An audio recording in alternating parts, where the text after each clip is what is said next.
Alrighty, let's go ahead and get started. Welcome, everyone. Let me make sure I can follow the chat. Here we go. Okay, so remember that homework 3 is due tonight. If you have any questions, I'll be happy to. This is, I hope, a fairly short lecture. I'll be happy to answer any questions you have at the end of lecture, and I've got a couple of things to talk about that may help, that may be hints on things. Homework 4 was just put out. It's due next Monday night. You have a week. It is largely based on while loops, a different kind of loops. That's the subject of Wednesday's lecture, so we'll get to that then. Homework 3 is mostly for loops, which we've been talking about, and I want to talk about those some more. And then I want to, after talking about a couple of other things, talk about formatting output. Now, formatting output, making printing look neat and doing fancy things, is not a fundamental part of computer science. It's not a major, it's not on the test, we'll put it that way. But it's something that's useful. You can make your output look neat, and it's things a lot of people want to learn how to do. So we will cover it and give you some hints on how to start cleaning things up. A reminder that the first exam is next Wednesday, the 7th, not this coming Wednesday, the 30th, but next Wednesday, the 7th is the first exam. I will probably Wednesday or Thursday night put out a sample exam on Blackboard for you to look at, and then we will talk about it and some other things and any other questions you have next Monday. Next Monday, the 5th, will be only a review. While loops on Wednesday is the last material covered on this first exam. Okay. So that as a background, I want to spend some more time talking about for loops and clean up some things and hopefully make sure people are understanding what's going on. If you have any questions, feel free to ask. We'll go through it. So let's go to PyCharm. And I've got a couple of definitions here, states and capitals, which you can see here. States and capitals are in matchup order. I basically went in a random order to put them in. And I have them there. So I have they match up. So in other words, the first state is Washington, which is capital is Olympia. The next state is Oregon, its capital is Salem, and the next state is California, its capital Sacramento, and so on. So I have the capitals matching up with the states, and we can see that now that I've put them in, states have the value of this list, and capitals have the value of this list. Well, what if what I want to do is run a for loop and print out each of the states in order? I can do a for each loop. Now remember, for each, there's no index. I'm just going to say for state in the list of states. So this value state is what goes through and assumes in turn each value in this list states. And now what I'm going to do is print the next state is state. Now, I don't want to run through the whole list, so I'm going to wait and say input, hit enter to continue. What that has the effect of doing is it prints out one line so I can illustrate what's happening and then goes on to the next line. So when we execute this, it prints out the first state, which is Washington. It says, here's my print statement. The next state is the first value of state is the first element in the list, states. Okay, so state takes on the value of Washington, and it prints it out. Now, this is just hit enter to continue. I can illustrate that as Washington before I have to go on to the next one. Okay, now, state takes the value of the next item in the list, which is Oregon. And then I just, again, the hit enter to continue. I could single step through the debugger, and we could use the right window to watch the value each time, but I think it's kind of easier to illustrate this way is what we're doing here. So now state is going to take on the next value in the list. The next value in the list is California. So we print out California.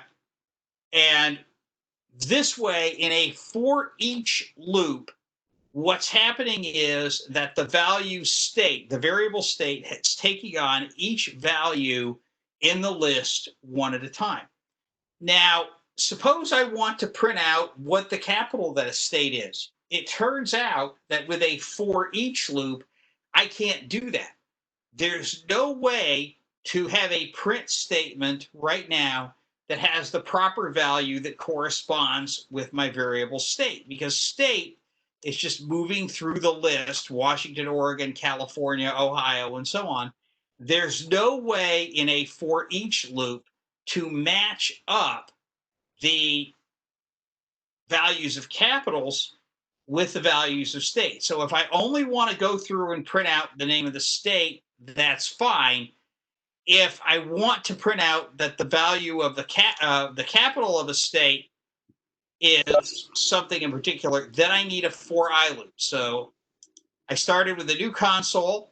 I need to copy in my values of states and capitals again. Now what I'm going to do is I'm going to print out the name of the state and the name of the capital, and that I need a for I loop to do. So now I'm going to say for I in range. Now, how many states are there? Well, I know there's 50. I could say range of 50. That would work. This would be perfectly valid. But who knows? Maybe there's a 51st state. Maybe I threw a state out because I didn't like them. Maybe I did something else. I could be more general. Instead of saying 50, 50 is kind of a magic number. It's a literal. Maybe 50 is not such a bad magic number, because I know there are 50 states. Most people know that. But let's go with length of states. Length of states is more generic. That says this is how many states there are. Length of states is going to return 50. And if the number of states ever does change, if DC becomes a state, or if Puerto Rico becomes a state, whatever, okay, we're still good. What I'm going to do is print the capital of state is, and that's an error, and I'll fix that in a minute, capitals sub I. And let's fix this. This is not state. This is this variable state list sub I. Okay. Let me get back to this and explain this. Okay. In this case, what I'm doing is printing the literal string, the string literal, the capital of, the list sub I, starting at 0, it goes through the list.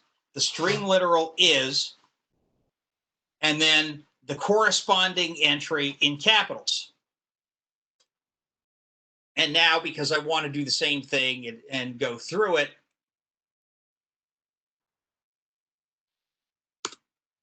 I'm going to say input, hit enter to continue. This is just going to let me single step one through this. Okay. So now let me do one more thing, which is add print I is, and then I. Okay. This is a for I loop in range. And now I turns out to be 0. The first value, the capital of Washington, is Olympia. Now I becomes 1 because I messed up and I didn't actually put in I. If you look in a minute again, I showed it. I printed out the string I is. I never told it to print out the actual value of the variable I. That's why we're not seeing 0, 1, 2, 3. The key here I was just trying to illustrate was, remember that the index starts at 0, so the first element printed is states sub 0 and capital sub 0. States sub 1 and capital sub 1, and so on the rest of the way through. If I want to print something from 2 lists at the same time, then I need to use a for I loop. I cannot use a for each. The for each is simple if I just wanted to print out the names of the states. But if I wanted to do something with both at the same time, then I needed the for I loop. So that was the first thing I wanted to get across about the for loops. And in the slides, I had that example. here. The for I loop is over here. I didn't particularly print out this value, but the for I loop, here it is in the range of length of states. This is what I did with the for I loop. This is what I did with the for each loop. I can do this. I can accomplish just printing out the list of states with a for I loop. I could not easily do this, printing out states and capitals, okay, for each loop. Okay. So that's for I versus for each. The other thing I wanted to get to again is nesting for loops. Okay. So now let's go back to pie chart. What I've got here is some typos.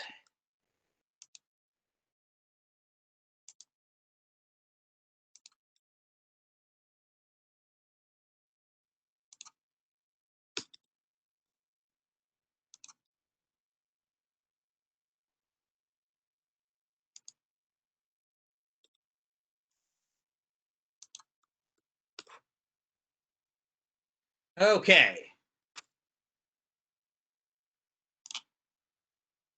Helps if you copy the whole thing. Here we go. Okay, now I have a for loop. I have a nested for loop. Let me fix one more typo. That one should not be 2. Okay, and that one should not be 2.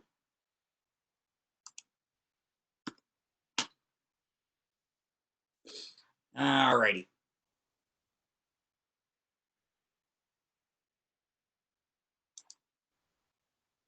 Okay.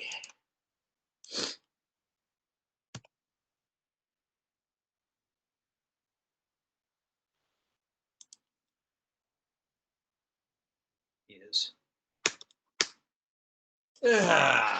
fixing typos in real time is always fun. So I've got nested loops here, and what I want to illustrate with this one is just the notion of nesting the loops to have I, in this case, running from 0 through 9. Remember, I does not run when range is 10, when it gets to 10. For each value of I, J runs through 0 through 4. It does not work when J is 4. And then again, I've done this to stop this so I can single step through, except I have to spell input with a lowercase letter. All right, 0 times 0 is 0. I is 0. J is 0. I is 0. J is 1. I is 0. J is 2. 0 and 3. 0 and 4. Now, J becomes 5, so it stops. And now I come back to I is 1. J is 0. I is 1. J is 1. And we can illustrate for each value of I, we're looping through all the values of J. And then I've gotten to 4, it doesn't execute as 5, so now I can come up to I is 2, and so on. So this is an illustration of a nested loop, and I wanted to make sure you understood all of those. So we've got nested loops, we've got for each loops, and we've got for I loops. Now, one more thing I wanted to get across that's not on a nested loop, but a number of people have asked me about this from homework 3. I think I had 5 people ask me, so I want to say one before I get into formatting output. I want to go to one thing that comes from homework 3, and that is what the split statement is and what you have to do.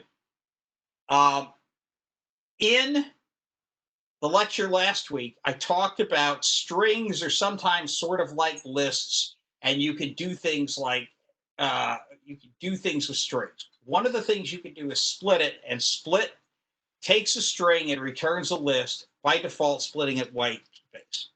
Okay. Homework 3, you have a problem where you're prompting the user to input an action and input, enter the action to take. And so the user is going to input some action that says add a user to a list or remove a user from a list or do something else to calculate some value. Enter the action, add Samantha. That's what the user is going to enter. Okay, fine. What is the value of the command right now? It's the single string, add Samantha. So in that problem where we tell you to split the string, you need to take this that the user has typed and get the actual action part and the name part. You need to be able to break this string into two. This is the action. This is the name. The way you do that is you can split it. Now, commands plural equals command dot split. So what this statement says is take this string that's in command, that's this value right here, take this string and split it into a list on white space. Start from the beginning, go up to the first thing that's white space. That's a blank space, a tab, a new line, whatever. That becomes the first element of the list. Throw away the white space, throw away the space, start with the S. That becomes the second element in the list. When I run this command, when I run this Python statement, I now have a list that looks like this. Add Samantha.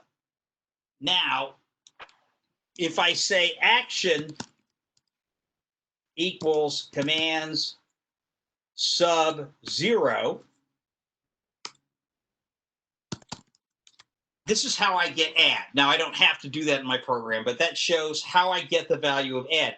Now I can run if action equals the string add colon, and I do something else. Then I add the name to the list.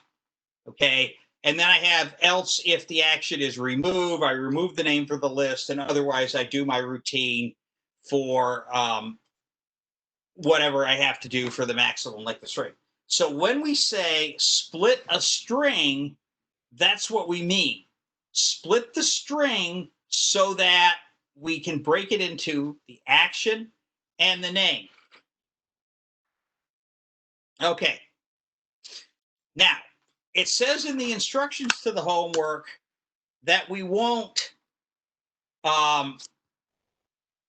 use any spaces in the name. Here's why that would work. Suppose I said command equals input, enter the action and name, and the user said add John Paul.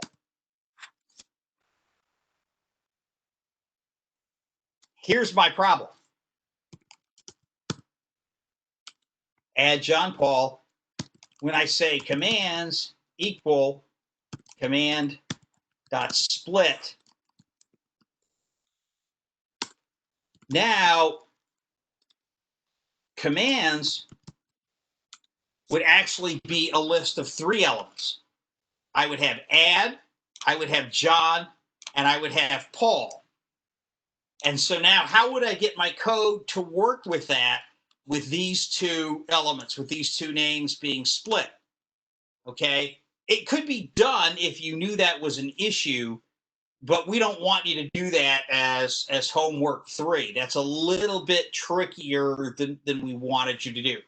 So in that problem in homework 3, that's why we said there will be no blank spaces in the name. All names will look like Samantha, or all names would look like I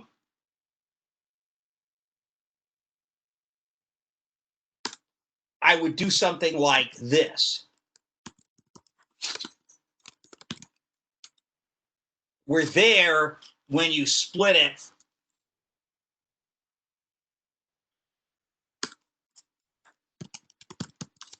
you would see that because there's no white space, there's just a hyphen, I would have a single name. So that was what that particular statement means. That's what that problem means. So when you're doing that part in homework 3, if you haven't done it yet already, first thing you do is when you read in this string, you're going to have some statement like this that reads in the string, and then you have to split it. When you run this split statement, that breaks what the user entered into 2 pieces. The command, the action I want to take, add or remove or max, and the name. Okay, so that's something a little different, but given the questions I'm getting on homework 3, you didn't use split. Is that okay? As long as your program works, you're fine. Wow. Okay, I have to ask, how did you figure out what the action was? Did you just look at the first few letters? How did you figure out if this was an add or remove? The short answer, if your program works and you can figure out the user type add or remove or whatever, yeah, that's fine. But it's interesting. Okay, cool.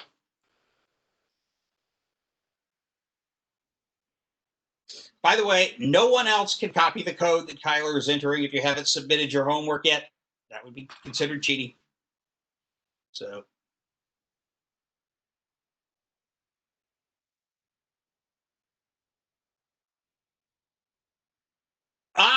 Okay. That will work perfectly as long as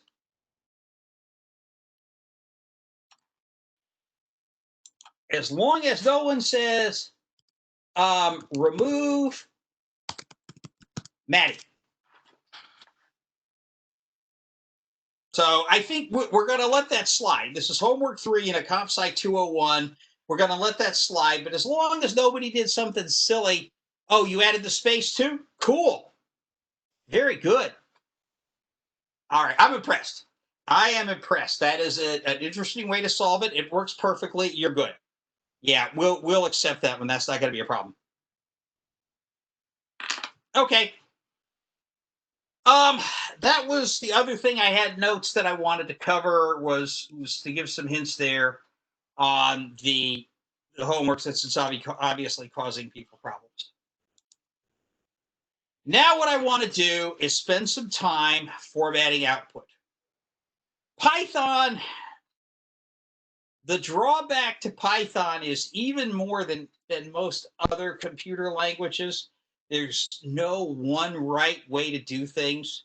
There's at least a dozen right way to do things, some of which are better, some of which are worse, and some of which are better sometimes and worse sometimes. The thing about Python, though, is because in a sense it's an open language. If you want, we'll get into it later in the semester, but if you want to write code that becomes a fundamental part of Python, feel free. You can do it, and if it's accepted, you will be an author of Python code that everybody on the planet uses. Again, the result of that is this is my 3rd semester teaching Comp Sci 201 at UMBC. Last fall of 19, I taught the majors. Spring of 20, I taught the non-majors. The spring of 20, fall of 20, I'm teaching the non-majors. And every single time I've taught different ways to format output because things are improving. There's new ways that are sort of kind of better. So we don't make this a fundamental part of the course. It's not core computer science, and there will be nothing on the test about formatting output. I guarantee that. But I just wanted to give you some examples of how to, it's a nice skill to have to be able to make your output look nice and neat. The basic print statement that we've been using so far is just fine for almost everything. You can print out variables and literals. You can print out multiple things. You can separate values with commas. Your print statement ends with a new line unless you explicitly tell it otherwise. So let's look at some examples of that. I'll get to that in a minute. We've talked about this, but if you want to print a variable and a literal, print, the command is, or the action is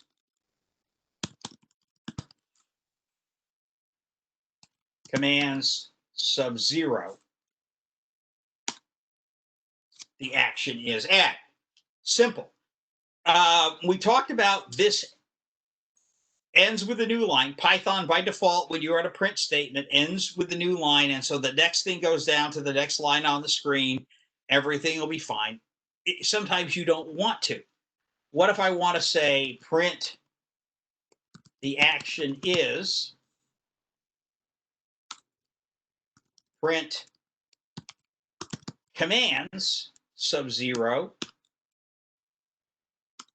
and I don't want that on the next line.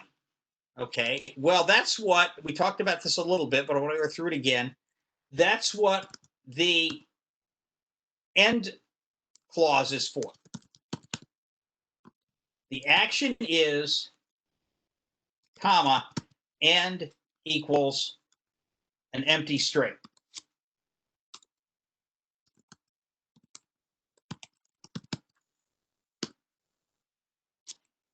Okay.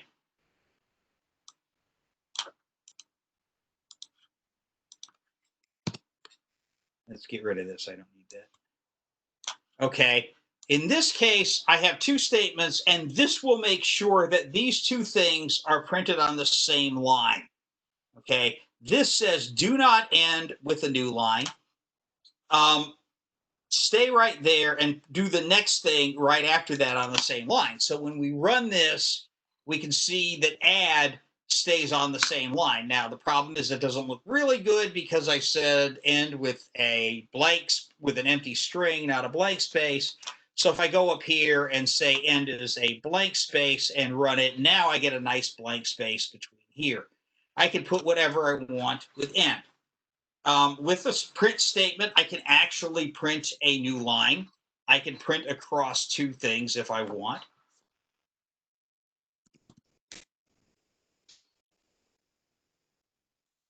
The capital, see if I still have states and capitals. Okay, let's do this. The product of 9 and 8, comma, is, comma, backslash n, comma, 9 times 8.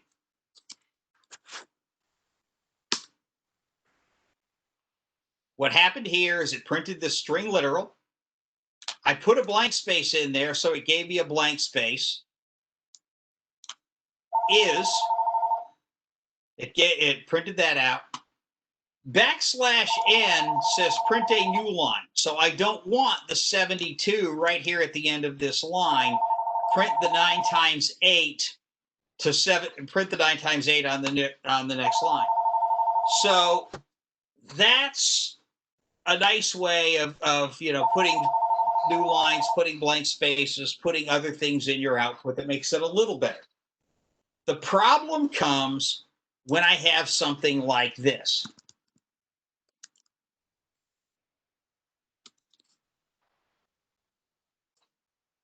Pardon me. Print 1/3. It gives me a lot of decimal spaces. I get default values that I can't change. If I have a string value, the print statement takes exactly as many spaces as are needed to print the string, no more, no less. If I have a float value, this will change depending on your workstation, but you're going to get somewhere either typically 15 or 16 spaces for a float. And if I'm trying to line up columns of output and columns of strings and things like that, I really have a hard time getting it. Let's go back to my states and capitals, okay, to make sure I have them in here.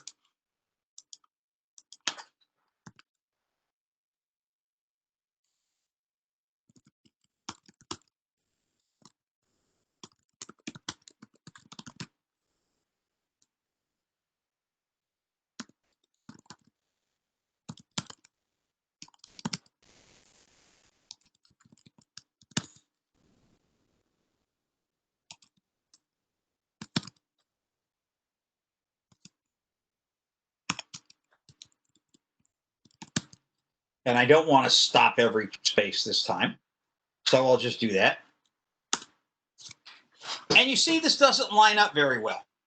I've got things all over. The state starts at the same place because I print out this identical string. But I'd like a nice, neat set of output where this is always lines up, and the city, the capital city, always lines up. I can either start at the same place or I can justify it and have it end in the same place. Okay. The problem with this is that with the print statement, you can't do this. With the print statement, you can't easily say, I always want this string to be printed out in at least 10 spaces, or that string to be printed out in 19 spaces. So that's why the print statement is good enough for most things. But as we move on, we can't get there. Make sure I've covered this, inserting new lines. Yeah, I did that. Okay. So I'll get to that in a minute. String.for is what's called using the string.format. So the way we do this is we print out something as a string, but we can slip variables into it. So this is the way I taught last semester because this was the cool way to do it. This was the new thing on the block in the early versions of Python 3. And it lets you override the default field lengths when you print. I give you a reference to how to do it. The easiest way to do is it takes your printing as a long string. To show you how it works,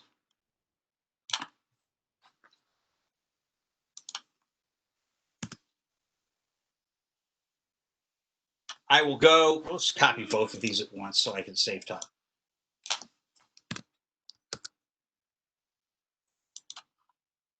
Okay, down to the bottom. Okay, fix my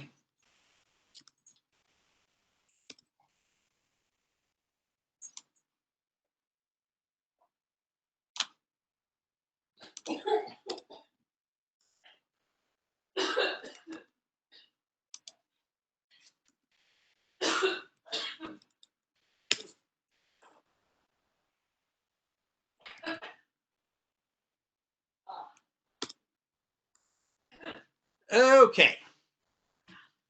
Let's do the first one.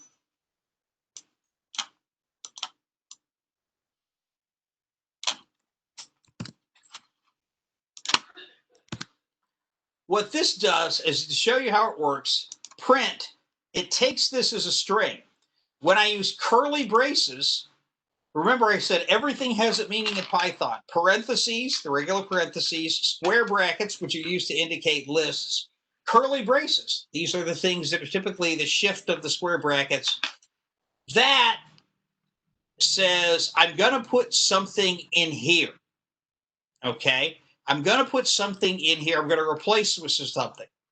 The way I indicate what to replace it with is at the end of the string, I have a dot. I say I want to format it, and I'm going to put the literal value 42. So print, it's going to take this literal value 42, and it's going to put it right here when it prints this out. And what did I do wrong?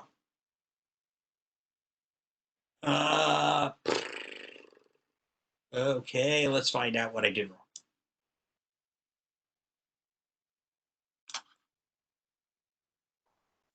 Hang on. Here is the answer to the question.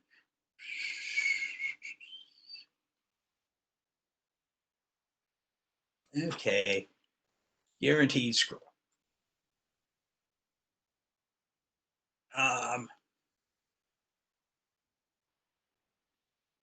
All right, what did I do?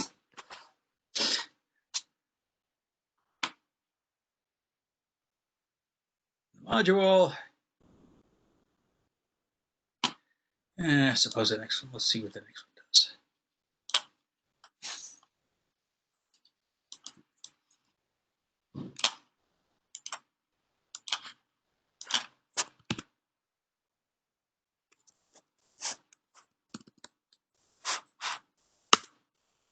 Okay, that one worked right. This is what is supposed to happen.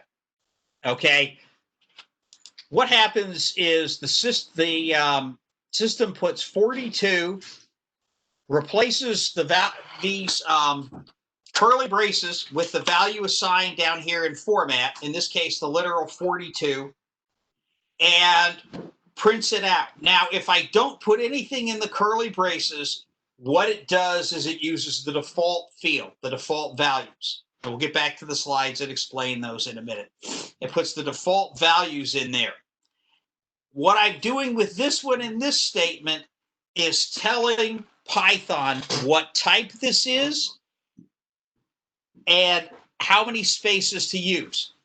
So the :5D tells Python, I'm going to print the literal value 42. That's what's in format.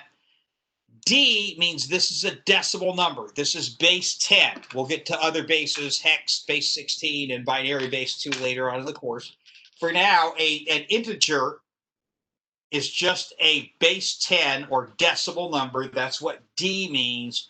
And this says, I want you to print it out using 5 spaces. So if you were to look at it, you would see that there are 3 blank spaces to the left of 42. Okay, so what string.format does is it lets you put something in there and tells you how to format it. Now let's change the statement a little bit, make it more clear what's going on.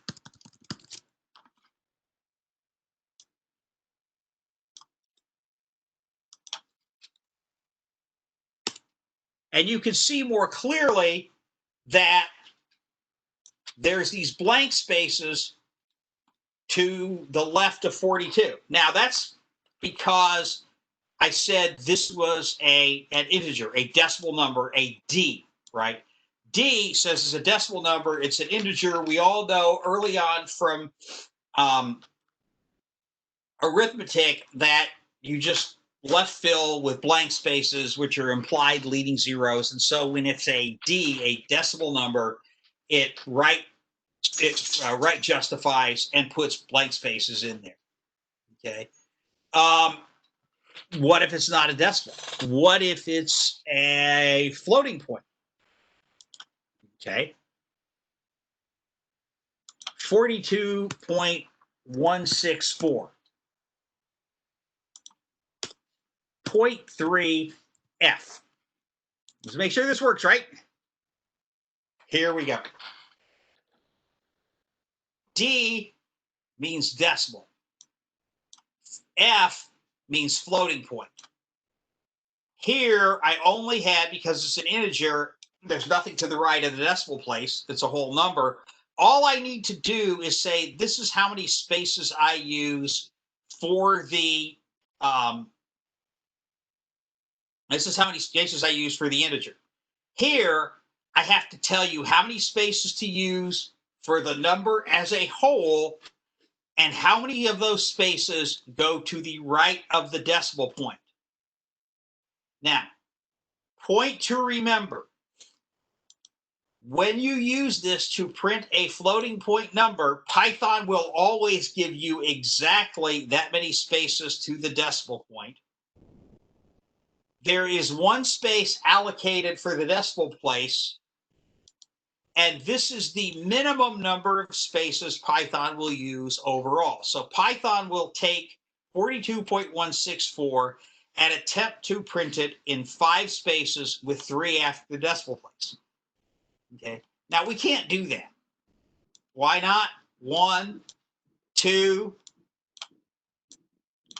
3 to the right of the decimal place. The decimal place takes a spot. That's 4. And then 42 is 2 more. That means it takes 6 spaces to print this. If you want 3 spaces after the decimal point and your value is 42, it's going to take 6 spaces. So the result is how Python resolves this is he says he wants 3 decimal places. Al says he wants 3 decimal places.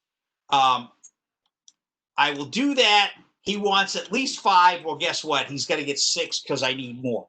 So this will let me print a decimal, a floating point number suppose I said 5.1. In this case, what happens is that Python says, he wants 1 decimal spot. He's going to get 1 decimal place.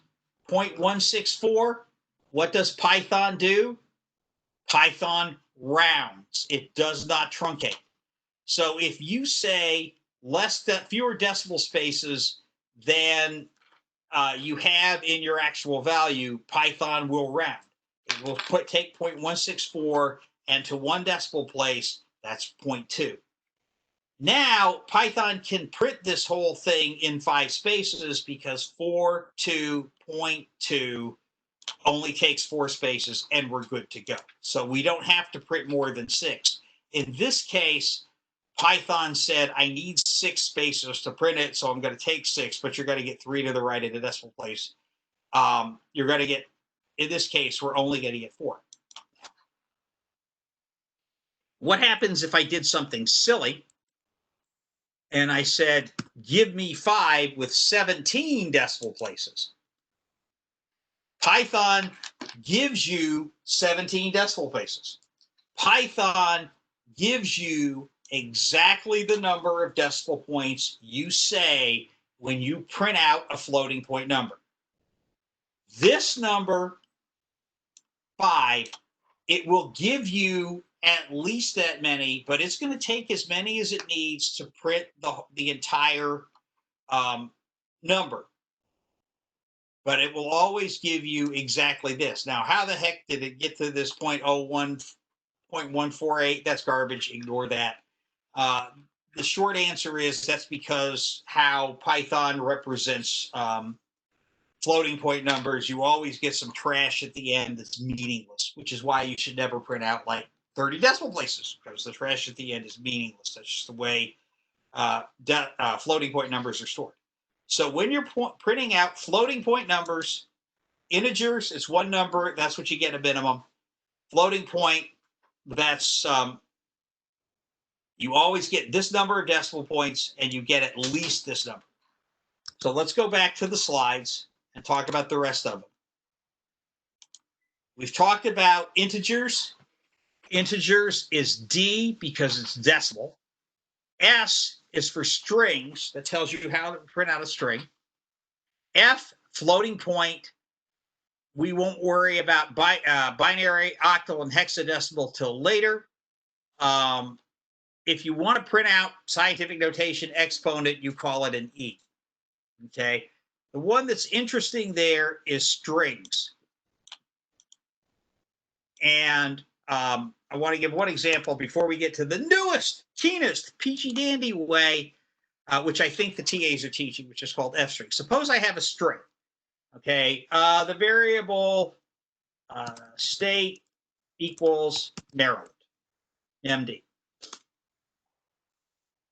Print string.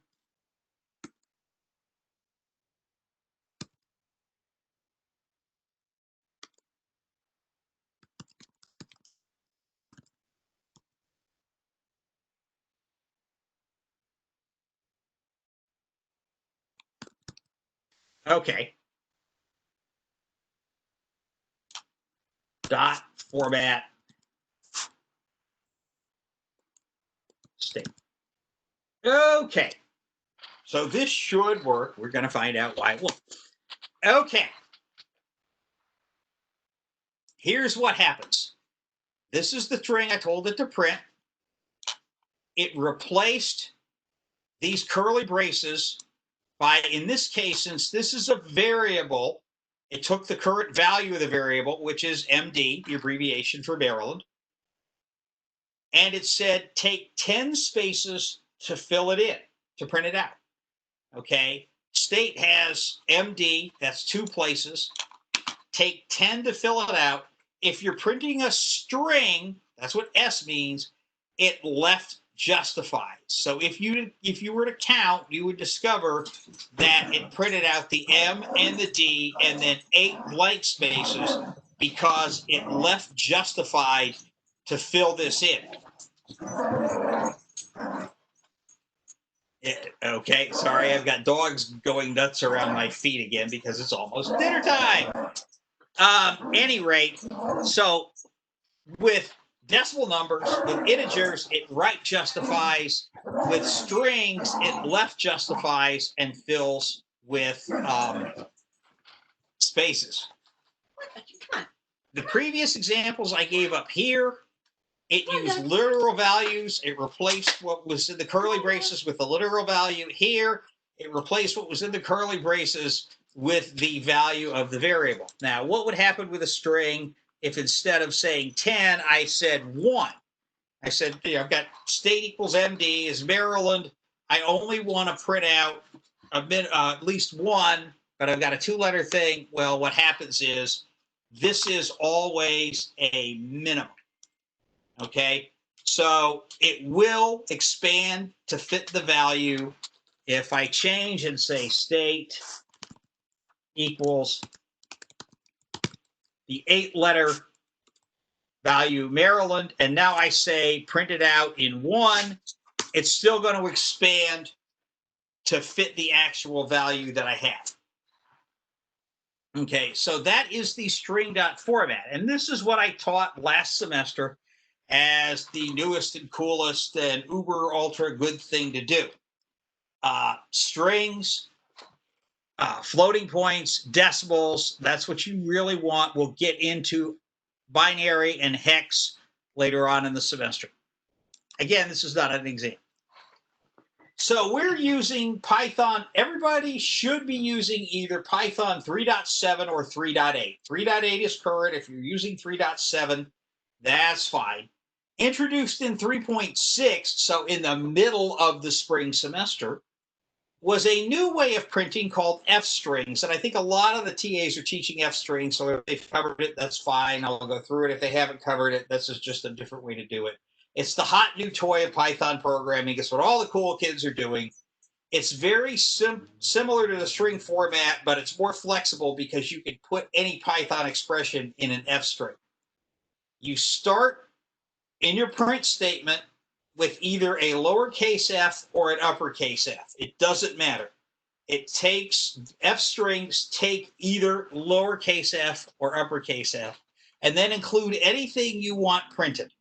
Variable names get put in curly braces. So instead of a dot format at the end with your variable name, you will have the variable name right there in your curly braces. It gets evaluated at runtime, and the actual value is printed. Okay, we'll get to that one in a minute. So I have an example here in PyCharm, I believe. Let's see, where is my print statement that I have on this one? Here we go.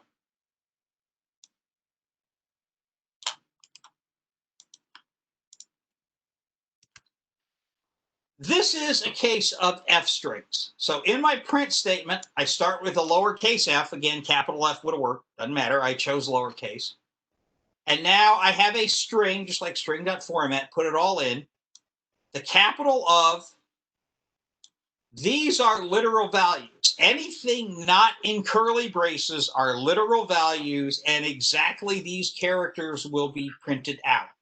The capital of, not in curly braces, will be printed out. Now, in curly braces, I have the variable name.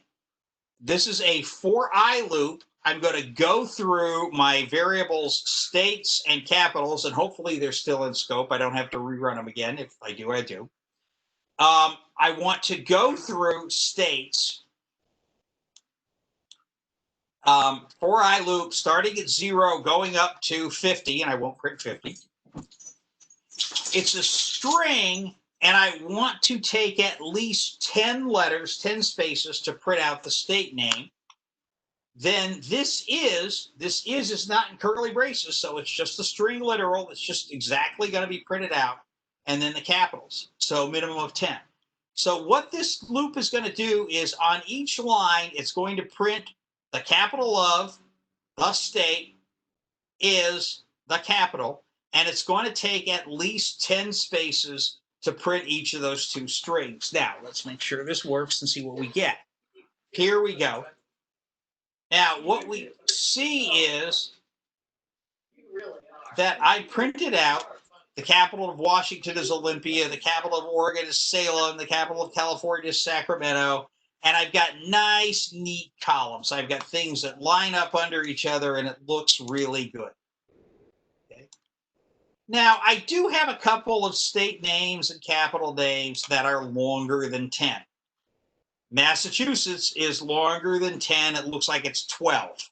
Okay. And so Python being Python, it didn't truncate Massachusetts. It left justified and it spilled over into the next field. And so now I've got this thing shifted over a little bit. And then I've got a couple of other states where I'm shifting over a little bit. But this is a way to line things up more neatly and make your output look a little bit better. And because it's strings and they're left justified, notice there's actually blank spaces. Okay, Columbus is 8 letters. There's 2 blank spaces after it. Sacramento is exactly 10. There's no blank spaces. Lincoln is 7. There's 3 blank spaces. We don't care. Printing blank spaces is at the end of a line is uninteresting. Okay. So because strings are left justified, by doing it this way, I can make this look like a nice, neat output and print these things out. I do have the problem that Massachusetts is a little too long and it slops over. Salt Lake City is a little too long. Doesn't matter. It's more than 10. If I had something else over there, I'd have to worry about it. North and South Dakota are a little bit longer than 10. So I could play around with it if I really wanted this to look nice. Instead of using 10, I could go in my for loop with the state name being 15. And now everything should line up perfectly because I think nothing is longer than 15. Yep, good to go. So this is how you use an F string to make your output line up and look pretty. Okay. So going back to the slides, that's pretty much what we've done. Start with an F or an F, put quotes, single quotes or double quotes. Either one is fine. Everything pretends to be a string. Variables get put inside curly braces. Now, when we say anything can be evaluated as an expression, I gave you an example with a variable. You could actually put inside those curly braces any Python expression you want. Okay. So if I go back to PyCharm, I can put in curly braces, print F quotes 9 times 8 plus 5 equals, and then, whoops, sorry, I have to be inside that string, curly braces, 9 times 8 plus 5. That's going to be an integer. I want to say, let's say 8D. I still need my, right. And I need a plus, not a equals. Okay. That should work. And there we go. It evaluated this expression in the curly braces and put it in a field of at least 8 as a decimal. Again, a decimal integer, we write justified. Strings we left justified, integers get right justified. And so now I can do this. So this is why F strings are the hot new toy. You couldn't actually do this evaluation in the string.format printing way of printing. You would have to do this calculation ahead of time and store it in a variable and print it out that way. In an F string, I can do it actually here. And so I have a little bit more flexibility. So that's why, as I said, F strings are a hot new toy. This is the right way to do it. This is the 3rd semester I've taught printing formatting output in the 3rd different way. I suppose in the spring, somebody will have a better way to do it. But this is a way you can make things work. You could do multi-line F strings. This is an example I'm not going to work through, but this is a case where I print everything in a multiple line or I have F, then another F, then another F, and then the whole thing gets printed out in a single way, as you see. That's just another way of saying F strings can handle a boatload of stuff. Okay, again, field sizes. Fortunately, integers, floating points, strings, what have you, these all work identically for F strings as the string.format. And so you can learn how to right justify, left justify, whatever. So in your homeworks and in your programs, we will expect your output to be readable.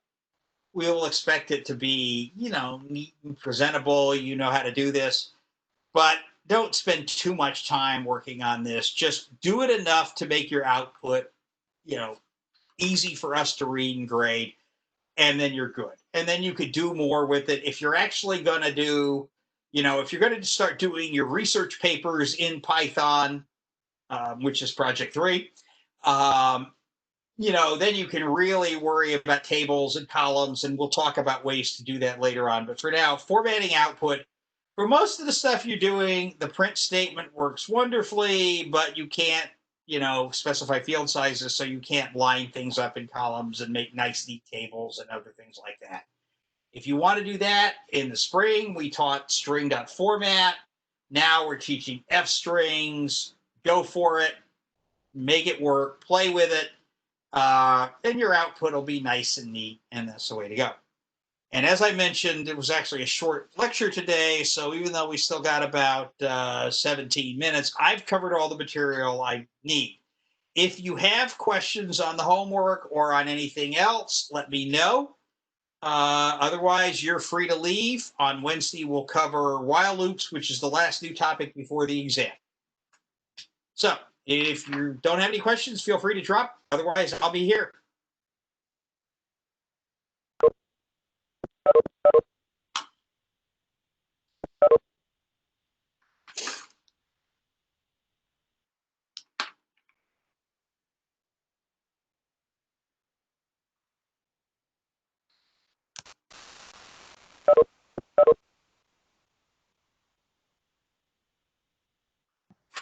Professor?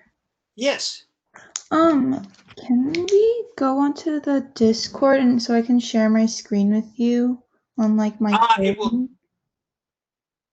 It will take about 2 minutes to get. Well, I'll tell you what. If you want to, you can share your screen here on WebEx. So let me just stop recording this. Okay. Okay, we are